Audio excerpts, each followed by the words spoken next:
Hello friends, Tanya here for Spellbinders, and this is episode 5 of my January 2024 Spellbinders release videos. We are going to play with the Kaleidoscope Garden again. I played with those in episode 4, and this time we're actually going to use the press plates as better press plates. So I'm taking this 5x7 piece of cardstock. I'm going to ink up my plate with the Fallen Leaves VersaFine Clair Nocturne ink. I wanted a nice dark brown here, and I am going to clean up the extra ink off of our platen. Is that what that's called? Yeah, I'm not very good with the terms. And I have lined up the press plate with the center line for both the A2 and the 5x7 card bases, or sorry, card panel outlines on the base. And now I'm going to line it up again at the half mark, only for the lower half.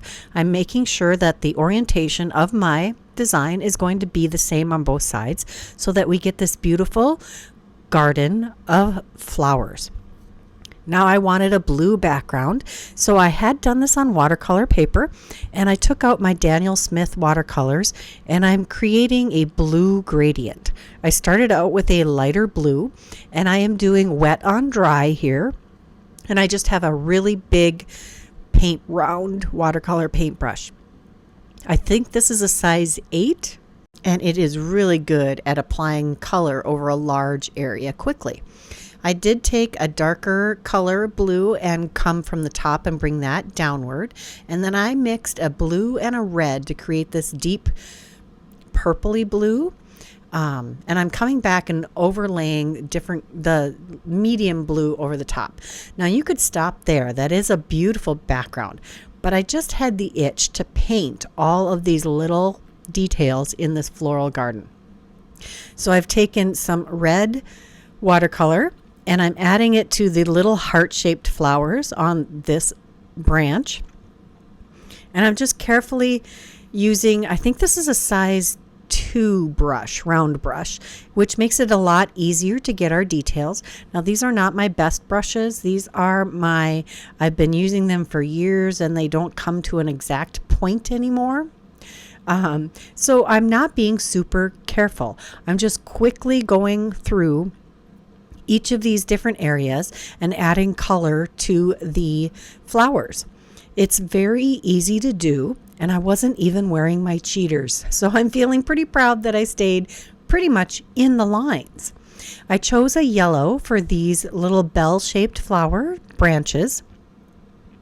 And I'm just going through and adding the same color to each style of flower across the panel.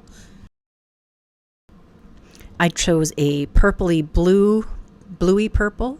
No, this is more of a red purple, I think, to add color to some of these flowers. And I'm hoping that the lines, the better pressed lines, will continue to show through. Then I chose a rusty orange color for these little circular flowers and decided to add those to the centers of these ball of flowers. And I'm not being careful to fill each of those little balls. I'm just coloring them more as a whole. These little spirally flowers I do paint a little more individually. Now before I add more colors to the outer ring of those ball of flowers, I am going to let those dry. This does dry fairly quickly.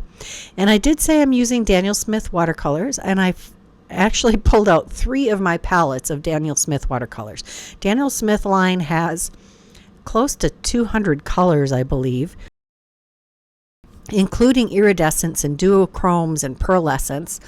And I was looking at the watercolors that Spellbinders carries, the Sakura Koi.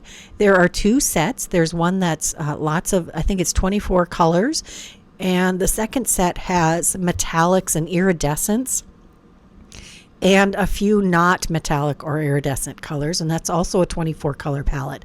Those are much more affordable than the Daniel Smiths, and I've heard very good things about them. I still need to purchase them and give them a try so you can see for comparison yourself. Now the Daniel Smiths you can get I don't know if you can get them in a full palette. I joined a split group, and I can't just invite people to it, or I would. I really enjoy the palettes that they have. But again, the Sakura Koi, I've heard amazing things about, and I definitely need to get some of my own so I can compare them for you on screen. I'm coming through with all of the greens I can muster and adding those to the different forms of greenery. I did make sure to leave parts of those half circle flowers free to be colored with green because I think they really benefit from having that pop of green. I'm doing a very olivey green on these leaves, and at this point I am not sure I like those, but I'm going to press through. One of the nice things about watercolor is you can adapt what colors you have by layering more colors on top of them. Or you can put clean, clear water on it and dab it off also. If it's not a staining paint, then you can almost get it all the way back to white. Actually, sometimes you can get it all the way back to whatever color there was for the paper to begin with. Now I'm going to, I mixed together some other greens to create this slightly brighter green, a deep, brighter green. And I did decide to add green paint to these little swirly, filigree type parts of the, some of the tall. These almost look like dill heads to me. But I decided to add a little gold dots to those, and I tried to add some iridescence throughout this background. Now this really took a life of its own because I really was only going to add little bits of color here and there, and the more I worked on this, the more I wanted to add and the more I wanted to play with this.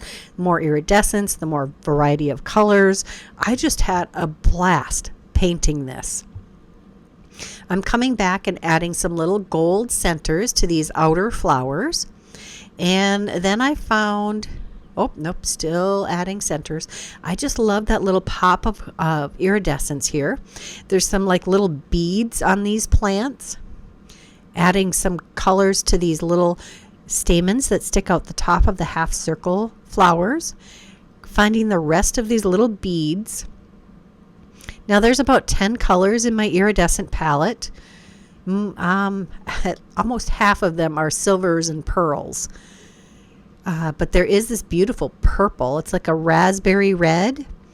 And I'm adding those to the bases of those half circle flowers. And I think that really added a really nice touch to those. Then I came back with a pink or a red. No, it was a red, and added those to the bases of the little heart flowers.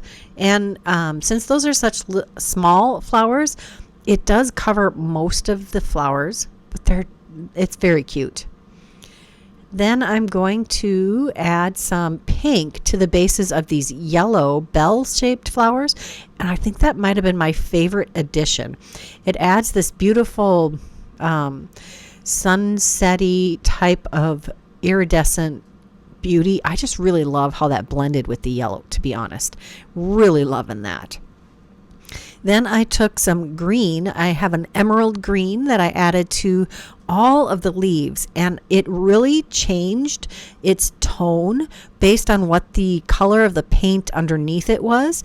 So I was a little concerned that it wasn't going to match everything, but it is kind of chameleon-like. It really took on the properties of whatever you painted over the top of, which is making it a very versatile color if you want to use it for layering. Even over the olive green, it just seems to blend right in all the best ways. I did decide to come back and add some silvery pearly colors to another part of those half circle flowers because they just didn't seem to have enough going on. And then I added some of that same color to the centers of our balls of flowers. That completes the background. Then I decided I wanted to make this have some bees, a bee-themed card. I really thought that this fit well with the bees from the clear Stampin' Die of the month this month for January 2024. So I am stamping the sentiment just because with some it is Juicy ink. It's a Versamark type ink. And I'm going to heat emboss it with some brass embossing powder on some black cardstock. I think that will fit in very nicely with this background. Just going to use my heat tool to get that nice and raised and shiny. I love the magic of heat embossing. It was the thing that made me decide I needed to start with paper crafting. I think a lot of people have had that experience. Next, I have a piece of heavyweight white cardstock that I am stamping with some VersaFine Claire Nocturne ink. And I'm going to stamp it twice to make sure I get the most bold back. I think I can talk. Bold black outlines. Then I'm using some clear embossing powder just to seal those colors in, because I'm going to use some Copic markers or alcohol markers to color these cute little bees. I have some of the gold tone markers. I did link the Olo markers in the description box. There is a set, the autumn set, that has the yellows that I think would work very well for this. So I'm coloring the body with the 2 tones of yellow to gold colors, and I'm leaving the highlight down the middle because I want that extra feeling of roundness, because bees should feel round and fluffy and adorable. I'm using a little bit of some dark grays for the head. I can understand why they didn't make the head a solid black, because it would be hard to add the beautiful artistic details. I'm using some warm browns to color the wings, some very light warm brown streaks, and then I'm coming back with my clear Wink of Stella to add some shimmer to the wings. I do ultimately come back and stamp a third bee and color it. And then I'm going to take all of the coordinating dies for these images and die cut those out. Here are all of the coordinating dies that go with that stamp and die set.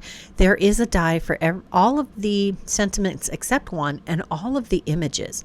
So now that I have all of our little bees cut out and our sentiment, I did cut out some extra layers of cardstock to stack behind our images, because I want them to have a little extra added dimension.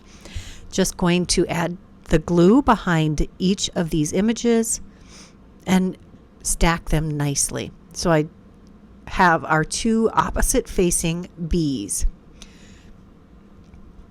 Next is our sentiment, and I did decide to cut that backing from some black cardstock.